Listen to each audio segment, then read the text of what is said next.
Got a 89 Goldwing here I just got. Tinkering with it. Of course, the cornering lights don't work. Both bulbs are blown, so I'm going to show you an easy way to move this to a simple LED easy replacement. So move this side cover here, and then pull this screw out here. It's covered with a little piece of chrome fascia you have to pop off.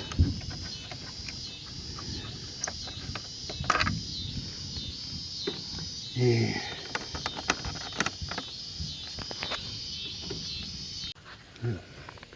pull off this right here. Be careful with it. It's kind of in there tight against the rails. And this piece off right here. The next thing we're going to take out is these 3 Allen screws right here. Pull this light assembly loose, and that holds this piece nice and solid in here. I've already popped this piece loose in the front to where we can get to it. And I'll show you an easy way to do this. Here's with the chrome removed. You see this marker light here? When we get this loose, this marker light goes between these pieces, not on the outside. It's very easy to put it on the outside here, but it goes in between those when we go to put that back. And so then it's just a little wiggling and to get this free. Okay, now once this is free on an 89, it has this set up here. We need to push this in and pull it. I'm trying to do this with one hand. Then we move these out right here. We twist the bulb thing, pull it out. As you can see, that's a nice bulb right there. Then I'll show you how to convert this to something more usable. Okay, so I'm going to tell you all the items you need. You'll have to pardon the New York accent for now. And my shop. I stay gone a lot with the military and hadn't really actively got engaged in my shop in a couple of years. So, tell you what you're going to need here. You're going to need 1156 LED, or you can use incandescent with this. You're going to need 1 minute epoxy. You're going to need a 1156 single contact Dorman socket. See, single contact inside. Got this one at O'Reilly's, 85806 is the part number if you decide to use that one. I've got these because my wire crimper, some crackhead stole in and stole my good wire crimper, so I'm using vice grips. Wire snips, you're going to need a little soldering gun, and we'll go from there. When you do this, just make sure that your positive is your positive, because it doesn't matter on incandescent lights, but on LEDs they do. And on the 89 Honda, the wire coming into this is green, or excuse me, red comes into green, and the ground's green on the other side. So they changed that up, so you got to be very careful to make sure that that you're getting the center pole with your positive. And I'll be back with you in just a minute. So, a couple of things I hate is I hate not being able to go to the parts store and buy something I need right then, as the nearest Honda shop for me is about 45-50 miles away. I have this beautiful bulb right here. That doesn't look special. With this fitting right here. Yeah, you can't replace that with anything but a Honda bulb. So we're going to fix that. And the first thing we're going to have to do is we're going to have to get rid of this socket right in here. So we're going to pull that out. Okay, see I just reached in there and pulled it out. And then we're just going to clip that off. We're not going to use that anymore. And you can see the ground wire that comes in here, green wire. It comes up through a hole already in this.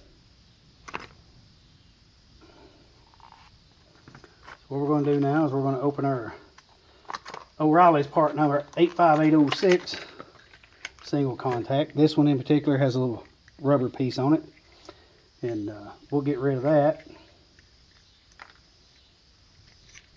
So we'll pull this little rubber piece off, and we'll go ahead and pull spring, head and all out, because we're going to work on this for a minute and make sure we get it right. Okay, as you can see, what we're going to do is we're going to wind up putting this down in here. And then we'll be able to use any single pole light bulb that we want to use. So you can go get an 1156 LED, you can get whatever color, you can get an incandescent, and you can get all of this from your local parts store for just a few bucks instead of having to do the big ride to Honda or ordering offline or anything like that. Probably the most technical thing on this is we're going to solder this to this. Now you could try it like the factory did it and just put it in there and hope for a contact, but I'm going to do a little better. I'm going to strip a little more of this off and wrap it a little more, and then I'm going to solder it. Okay, so now we've got our plastic piece laid out. We've got this out with the guts out of it. That's it right there, the single pole contact. Now what we're going to do is I cut a length off of this, and I'm going to use that to run through this little hole right here. And we're going to use that to solder to our connection for our ground. Because remember, on mine in particular, these are switched, and incandescent doesn't care whether it's positive or negative, and LED does. So in order to make it correct, then I have to swap these two wires right here. Okay, so now here's the housing and the vise. I put it in there real lightly because you can bend that pretty easy. There's my fixture with the black wire through it.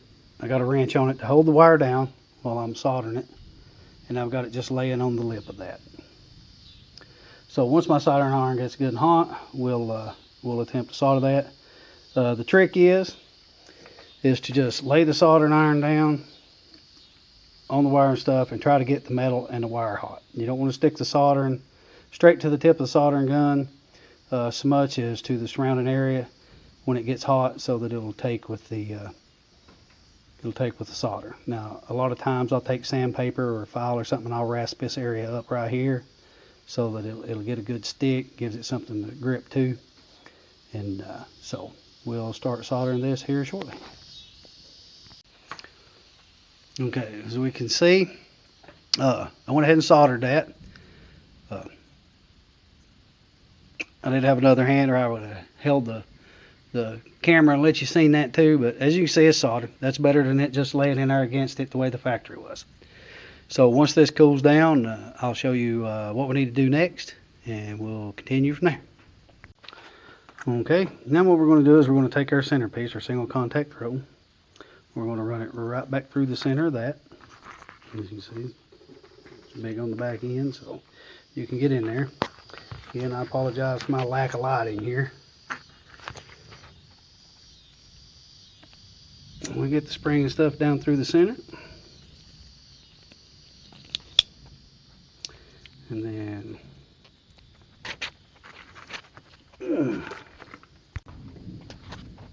okay, so once we get it all down through the center, it'll push in, makes a nice little look. And then we've got our two wires hanging out. Now I'm going to show you how we're going to make this a permanent deal just here in a second.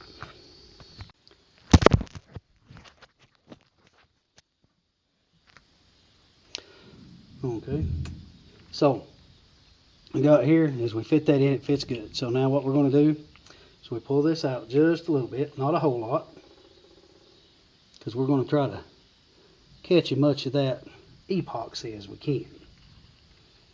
What we're going to do now, I take 1 minute epoxy, that way I don't have to wait all night. It's not like this is a real load bearing surface. It's just got to hold the housing in it. That's our JB 1 minute epoxy. And we have to do this pretty quick. So what we have to do is have something to put this on, then stir it with the tab, and then we'll put it down around the sides of this, and then we'll push it back in there. And then in a couple of minutes, it'll be dry, or dry enough to mess with.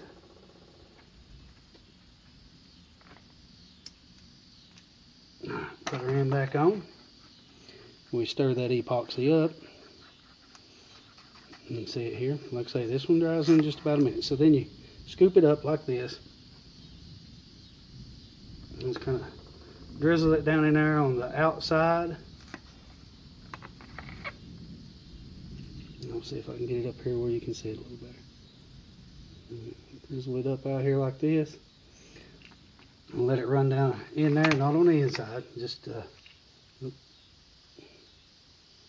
like that right there. And then we're going to push this back together like we had it. Just like that. Now normally what I'll do is I'll lightly take the vise and just put it on very, very lightly, just enough to hold it in place. Then I can go do whatever for the next 5-10 minutes, whatever, and then come back and it's in a good solid working form. So once we get done with this, once this dries, I'll show you how to do the other connections and we'll go from there. So one more time, just to make sure that everybody knows. So this is the plug that we unplugged from. Mine shows red and the green. But when it comes to this plug, let's see, the green actually swaps over. So see, it's not green anymore. So on this one, my hot wire, the one that's got to go to the center post, will be my green wire. So that's going to be important when we wire this up, because if we don't do it that way, the LED will not work and you'll think you've done something really wrong. Okay, so we've got our fitting in there, everything. I've got the spring-loaded centerpiece in.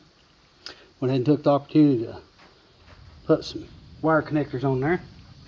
Now remember, we checked, and green, mine has to be to the center post. So we'll go ahead and do that.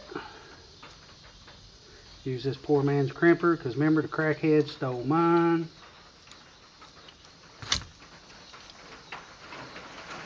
And then we will do the other.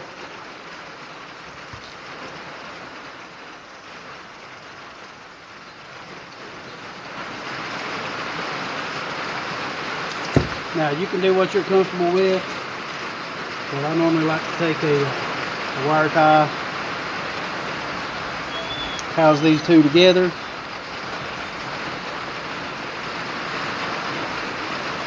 It just keeps everything a little neater.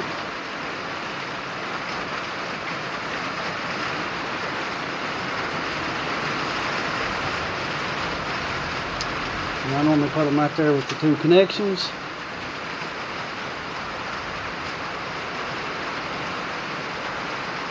Tighten it up a little, then clip it off, and that's what I have. Now, at this point, I use Sylvania Cool White.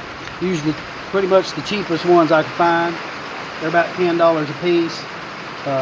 You know, you can search and get much better ones, but at this point, that just fits in there like any other 1156. And like I say, you can go get just a standard incandescent 1156. I don't know if they do a single pole halogen like that that'll fit into a 1156 slot, but if so, you know, it'd fit in. So now we'll go test it and see if our hard work's paid off.